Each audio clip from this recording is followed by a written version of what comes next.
General గా ఇప్పుడు మీరంతా కూడా ఎంసెట్ రెడీ అవుతున్న పిల్లలే కదా. ఇంటర్ అయిపోయింది, ఎంసెట్ క్వాలిఫై అయ్యారు, కౌన్సిలింగ్ కి వెళ్ళాలి కదా. కౌన్సిలింగ్ కి వెళ్ళాలంటే ఏమేమి సర్టిఫికేట్ తీసుకెళ్ళాలి ఎప్పుడన్నా ఆలోచించారు? అసలు కౌన్సిలింగ్ లో ఎన్ని స్టేజెస్ ఉంటాయి?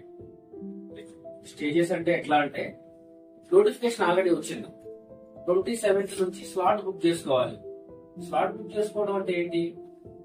ఇంటర్నెట్ లోకి వెళ్ళి మీకు దగ్గరలో EAMCET verification certificate verification centre ఎక్కడ ఉందో చూసుకుని దాంట్లో ఏ స్లాట్, ఏ డేట్ రోజు, ఏ టైం కి ఖాళీగా ఉంది ఆ స్లాట్ బుక్ చేసుకుని మీది ఒక రిజిస్టర్డ్ మొబైల్ నంబర్ కి మెసేజ్ పంపిస్తారు వాళ్ళు.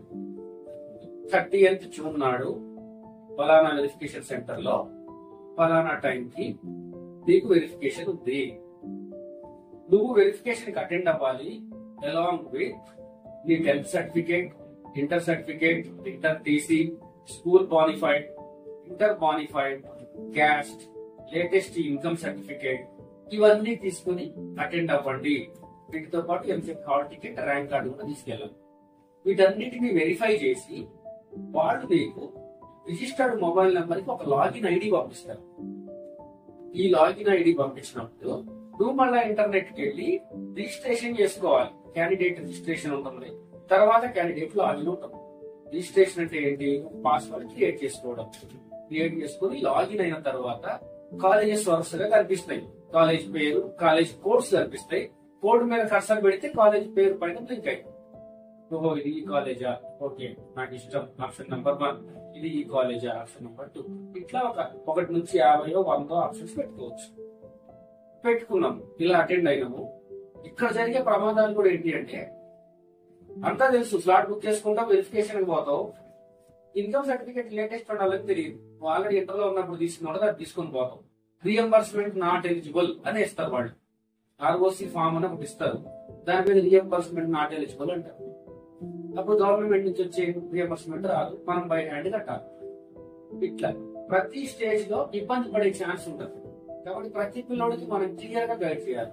ఎట్లా గైడ్ చేయాలంటే, మీరు ఏ కేటగిరీ ఉన్నారు, మీరు రియంబర్స్మెంట్ ఎలిజిబిలిటీ ఉన్నారా, ఉంటే మీరు ఈ డాక్యుమెంట్స్ అన్ని రెడీ చేసుకోవాలి. స్లాట్ బుక్ చేసుకోవాలి, వెళ్ళి వెరిఫికేషన్ చేయించుకోవాలి, ఇన్ టైమ్ లో ఆప్షన్స్ పెట్టుకోవాలి. జూలై 12th కి మీ మెసేజ్ వస్తుంది మీ మొబైల్ కి అలాట్మెంట్స్. 12th నుంచి 19th లో మీరు కాలేజెస్ లో మీకు ఎక్కడైతే మెసేజ్ ఇచ్చిందో ఆ కాలేజెస్ లో రిపోర్ట్ చేయాలి. ఇది ప్రొసీజర్. ఇదంతా క్లారిటీ ఉన్న పిల్లలకైతే ఓకే. మరి క్లారిటీ లేని పిల్లలకు కన్ఫ్యూజన్, నాకేం తెలియదు, చెప్పేవాళ్ళు లేదు, వాళ్ళందరూ మిస్ అవుతారు కదా. వాళ్ళకి మనం చెప్పాలి, నీకు తెలుసా, తెలిస్తే ఓకే వెళ్ళడుగు, తెలియకపోతే నన్ను అడుగు, మిస్టేక్ చేయకు, లాస్ అవ్వకు, ఇబ్బంది పడకు. ఏదో తెలియకపోతే నన్ను అడుగు, నాకు కూడా మొదలా తెలియదు, తెలుసుకున్నా, క్లియర్ గా చెప్తా, నో ప్రాబ్లం. ఇది ప్రొసీజర్, కౌన్సిలింగ్ ప్రొసీజర్. ఇది పాయింట్ నెంబర్ 1. రెండవది, కౌన్సిలింగ్ జూన్ 27కి కదా. మరి ఇప్పుడే ఫోన్ చేసి రండి మా కాలేజీ చూడండి, నెక్స్ట్ డే అడ్మిషన్ కన్ఫర్మ్ చేయండి అంటున్నారేంటి? మీరు చెప్పిన ప్రకారము 27 స్లాట్ బుక్ చేసుకోవాలి, తర్వాత వెళ్ళి వెరిఫికేషన్ చేయించుకోవాలి, ఆప్షన్స్ పెట్టాలి. 12వ తారీఖు మా చెల్లికి మెసేజ్ వస్తే అప్పుడు మేము వెళ్ళి కాలేజ్ చూసుకుని కన్ఫర్మ్ చేయాలి కదా. మరి ఇప్పుడే రమ్మంటున్నారు ఏంటి? దానికి ఆప్షన్ ఏంటి అంటే, ఆప్షన్స్ పెట్టుకుంటావు, వెరిఫికేషన్ చేసుకుంటావు, ఒక 100 కాలేజీల ఆప్షన్స్ పెట్టుకుంటావు. 12వ తారీఖు మెసేజ్ వస్తుంది. ఏ కాలేజ్ మెసేజ్ వస్తే ఆ కాలేజీకి వెళ్ళిపోతావా, నచ్చినా నచ్చకపోయినా? 1 నుంచి 100 కాలేజీలు సెలక్షన్ చేసావు, ఏ కాలేజ్ వస్తుందో నీకు తెలుసా? తెలియదు. ఏది వస్తే దానికి వెళ్లాల్సిందేగా. వెళ్తేనేమో ఆ కాలేజీలో సీట్ ఉంటుంది, వెళ్ళకపోతే మళ్ళీ క్యాన్సిల్ అవుతుంది. సెకండ్ ఫేజ్ స్టార్ట్ అవ్వగానే ఇది క్యాన్సిల్ అయిపోతుంది. ఫస్ట్ కౌన్సిలింగ్ లో ఆల్మోస్ట్ సీట్లు ఫిల్అప్ అయితే సెకండ్ లో వస్తుందా రాదా తెలియదు. నీకు ఈ ప్రమాదం ఉంది కదా, వచ్చే కాలేజీ నచ్చచ్చు, నచ్చకపోవచ్చు, అందులో ఫ్యాకల్టీ బాగుండొచ్చు, బాగుండకపోవచ్చు, ప్లేస్మెంట్స్ బాగుండొచ్చు, బాగుండకపోవచ్చు. అందుకని ఇప్పుడు మా కాలేజీకి రా, మా కాలేజీకి వచ్చి నీకు కావాల్సిన పాయింట్లన్నీ చూసుకో. జనరల్ గా ఏం కావాలి, కొత్తగా కాలేజీలో చేరే పిల్లోడికి చదువు బాగుందా, ఫ్యాకల్టీ బాగున్నారా, పాస్ పర్సంటేజ్ బాగుందా, పాస్ అయిన వాళ్ళకి ప్లేస్మెంట్ రికార్డు బాగుందా, లైబ్రరీ ఫెసిలిటీ ఉందా, క్యాంపస్ బాగుందా, గేమ్స్ స్పోర్ట్స్ ఫెసిలిటీ ఉందా, అన్నిటికీ మించి పిల్లోడికి ఏమైనా ఇబ్బంది ఉందా, ఇంతవరకు తెలుసుకోండి. తెలుసుకున్నాక మీకు నచ్చింది, అన్ని బాగున్నాయి, సేఫ్టీ, సెక్యూరిటీ, గ్యారెంటీ అన్ని బాగున్నాయి. ఇంకా నువ్వు కౌన్సిలింగ్ లో ఏదో నీకు తెలియని సీట్ రావాలి, నేను ఆప్షన్స్ పెట్టుకోవాలి, నేను వెళ్ళి ఒక 100 కాలేజీలు మళ్ళా సెలక్షన్ చేసుకోవాలి, ఇంకా ఛాన్స్ లేదు కదా. నీకు ఏం కావాలో అన్ని ఇక్కడ ఉన్నాయి. చదువు బాగుంది, ప్లేస్మెంట్ బాగుంది, ఫెసిలిటీ బాగుంది, హాస్టల్ బాగుంది, సెక్యూరిటీ బాగుంది. నీకు ఇంక వేరే కాలేజీతో అవసరం లేదు. ఏది వస్తుందో రాదో ఈ లాటరీ సిస్టమ్ అవసరం లేదు. వచ్చి చూసినావు, నచ్చింది కదా. ఇప్పుడు మా కాలేజీలో అలాట్మెంట్ రావాలి అని అంటే ప్రొసీజర్ ఎలా చేయాలో మేమే చెప్తాం. సేమ్ ప్రొసీజరే, మళ్ళా కౌన్సిలింగ్ వెళ్ళాలి, ఆప్షన్స్ పెట్టుకోవాలి. మా కాలేజీ నచ్చింది కదా, బాగుంది కదా, ఫ్యాకల్టీ బాగుంది కదా, ఎడ్యుకేషన్ బాగుంది కదా, క్యాంపస్ ప్లేస్మెంట్స్ బాగున్నాయి కదా, ఇప్పుడు సేఫ్టీ సెక్యూరిటీ అన్ని బాగున్నాయి కదా. ఇప్పుడు ఫస్ట్ ఆప్షన్ మొదలు పెట్టండి. ఖచ్చితంగా వస్తా మీ దాంట్లో 90% వస్తుంది. ఎందుకు అనంటే మన కాలేజీలో 3 క్యాంపస్లు ఉన్నాయి. 3 క్యాంపస్లలో కలిపి ఆల్మోస్ట్ నంబర్ ఆఫ్ సీట్స్ ఎక్కువ ఉన్నాయి. Compare with other colleges number of seats ఎక్కువ ఉన్నాయి కాబట్టి వస్తుంది అని చెప్తాం. ఇప్పుడు రేపు ఆప్షన్, ఇప్పుడు నా కాలేజ్ చూసినావు, మా కాలేజ్ చూసినాక వచ్చి ఆప్షన్ 1 మా కాలేజ్ పెట్టినావు, ఆప్షన్ 2 మా కాలేజ్ పెట్టినావు, ఆప్షన్ 3 మా కాలేజ్ పెట్టినావు. ఒకవేళ నీకు 2 లక్షల ర్యాంక్ వచ్చింది, 1,70,000 80,000 ర్యాంక్ వచ్చింది, నీకు మా దాంట్లో అలాట్మెంట్ రాలేదనుకో, ఆప్షన్ 3 తోనే ఆపవు కదా. 4 మళ్ళా నీ మైండ్ లో ఏ కాలేజ్ ఉంటే అది పెట్టుకుంటావు, 5 ఏది ఉంటే అది పెట్టుకుంటావు, 6 ఏది ఉంటే అది పెట్టుకుంటావు. మా దాంట్లో నీకు నచ్చింది but you are not eligible అంటే ఇక్కడ రావడం వల్ల నష్టమేం జరగదు. 90% సీట్ వస్తుంది, దానికైతే డౌట్ లేదు. కేసు రాకపోయినా మనం ఒక్కటే పెట్టింది ఆపవు కదా. కాబట్టి నీకు ఖచ్చితంగా అడ్మిషన్ గ్యారంటీ, ప్లేస్మెంట్ గ్యారంటీ, 4 సంవత్సరాలు నీకు సేఫ్టీ, సెక్యూరిటీ ఇది ప్రొవైడ్ చేస్తున్నాం కాబట్టి ఇంతగా చెప్తున్నాం మేము. మా దగ్గర ఇంత ఫెసిలిటీ ఉంది. ఇది తెలియక చాలా మంది ఇంటర్ అయిపోగానే డబ్బులు ఎక్కువైతే ఇంజనీరింగ్ అని మానేసే వాళ్ళ గురించి చెప్తున్నాను. మానేయకండి, వచ్చి చూడండి. ఎవరైతే పూర్ ఉన్నారో, మిడిల్ క్లాస్ ఉన్నారో వాళ్ళకి భయం ఉంటది. నిన్న ఎంఐ ఏం చెప్తుంది నాకు, మా అమ్మ వేరే 2 ముగ్గురుతో మాట్లాడింది సార్, ఒక కాలేజీలో 80,000 అన్నారు, ₹1,00,000 అన్నారు, 1,00,000 పైన అన్నారు. మేము మిడిల్ క్లాస్ సార్, అంత కట్టలేదు, అందుకని ఇంటర్ తో ఆపేసి జాబ్ చేసుకుందాం అనుకుంటున్నా అని చెప్పింది. ఇటువంటి పిల్లల కోసం చెప్తున్నా. మీరు ఎందుకు ఫోన్ చేసి చెప్తున్నారు అనంటే ఇలా తెలియక, మన కాలేజీలో ₹1,00,000 అవ్వవు కదా, అమ్మాయి ఇంటర్ పాస్ అయింది, ఎంసెట్ క్వాలిఫై అయింది, రియంబర్స్మెంట్ ఎలిజిబిలిటీ ఉంది, ఫ్రీ కదా. మన క్యాంపస్ చుట్టూ గవర్నమెంట్ హాస్టల్స్ ప్రతి ఒక్క కేటగిరీకి ఉన్నాయి. ఎస్సీ పిల్లలకు, అమ్మాయిలకు, అబ్బాయిలకు, ఎస్టీ పిల్లలకు, అమ్మాయిలకు, అబ్బాయిలకు, బీసీ పిల్లలకు, అమ్మాయిలకు, అబ్బాయిలకు, ప్రతి ఒక్కరికి ఫ్రీ హాస్టల్స్ ఉన్నాయి. గవర్నమెంట్ అన్ని ఫెసిలిటీస్ ఇస్తుంది. నియర్ బై 10 కిలోమీటర్స్ లోపే అందరికి ఫెసిలిటీ ఉంది. హాస్టల్లో గవర్నమెంట్ ఫ్రీ హాస్టల్ ఇస్తుంది, కాలేజీలో రియంబర్స్మెంట్ ఇస్తుంది. ఆడపిల్లలకైతే ఆర్టీసీ బస్సు ఫ్రీ లేటెస్ట్ గా. మీకు అసలు ఎక్కడ ఖర్చు ఉన్నది? ఏదైతే యూనివర్సిటీ ఫీజు ఉందో చాలా తక్కువ ఉంటది. యూనివర్సిటీ ఫీజులు అయితే చాలు. ఏదైతే సిఆర్టీ ప్రోగ్రామ్ ఉంటుందో, సిఆర్టీ ప్రోగ్రామ్ అంటే క్యాంపస్ రిక్రూట్మెంట్ ట్రైనింగ్, కంపెనీ వాళ్ళు వచ్చి మీకు ఫస్ట్ ఇయర్ డే 1 నుంచి ట్రైనింగ్ స్టార్ట్ చేసుకోవాలి. ఈ ట్రైనింగ్ దేనికోసం?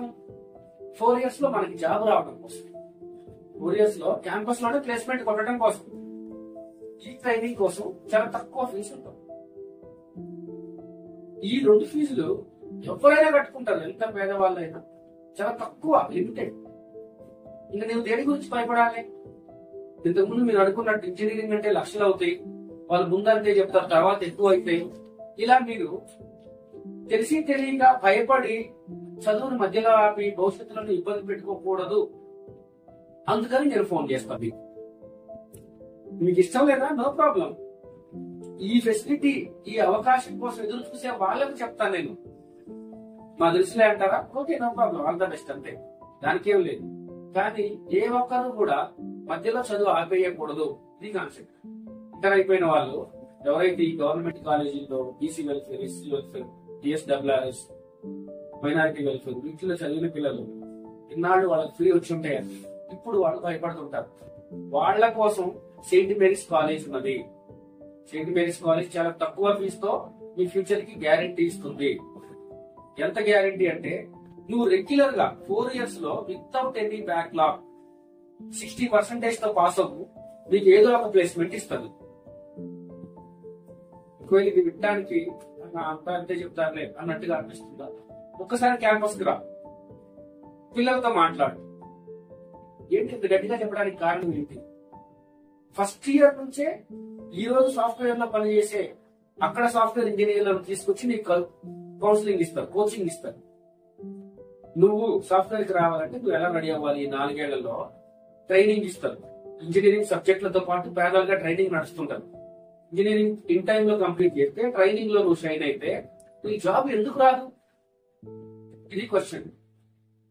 ఇలా ఇవన్నీ తెలియనప్పుడు వాళ్ళు అంతే చెప్తారు, ఇంజనీరింగ్ చదివి చాలా మంది ఖాళీగా ఉన్నారు, అందరికి జాబ్లు వస్తాయా?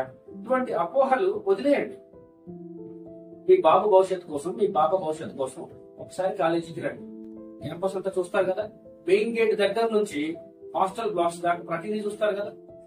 Class rooms, laboratories, library, administration block, placements block, IT hub, hostels, canteens, grounds మొత్తం చూడండి. స్టూడెంట్స్ తో మాట్లాడండి, ఫ్యాకల్టీతో మాట్లాడండి, హెచ్ఓడిస్ కలవండి, ఐటీ హబ్ లో ఎంప్లాయీస్ తో మాట్లాడండి. అన్ని కన్ఫర్మ్ అనుకుంటే జాయిన్ అయ్యి చదువుకోండి. ఖచ్చితంగా మీ భవిష్యత్తు సెట్ అవుతుంది. కొంతమందికి ఎట్లా డౌట్ ఉంటుంది, ఎక్స్ట్రా ఫీజులు ఏమన్నా అడుగుతారా?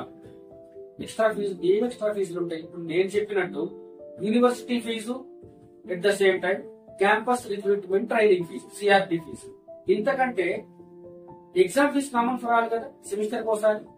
University fee, CRT fee, exam fee కాకుండా మూడో ఫీజు అంటూ ఏం లేదు.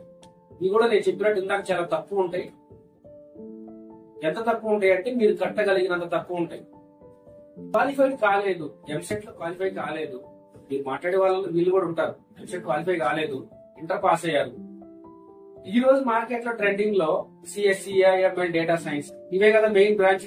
అందరూ ఆలోచన సాఫ్ట్వేర్ కి వెళ్ళాలని, అందరూ సిఎస్సి చేయాలని, ఏఐఎంఎల్ చేయాలని, డేటా సైన్స్ చేయాలని. మన కాలేజీలో ఈ బ్రాంచ్లన్నీ ఉన్నాయి. డొనేషన్ అనే పదానికి చోటే లేదు. కాలేజీ చైర్మన్ గారు ఎవరైతే ఉన్నారో వాళ్ళ ఆలోచన ఒకటే, తక్కువ ఫీజులో క్వాలిటీ విద్యను అందించాలి. మన కాలేజీలో చదివిన ప్రతి పిల్లోడు అది చిన్నదా పెద్దదా వాళ్ళ టాలెంట్ తగ్గట్టు జాబ్ లోకి వెళ్ళాలి, ఖచ్చితంగా సెటిల్ అవ్వాలి. ఈ కాన్సెప్ట్ తో పనిచేస్తారు.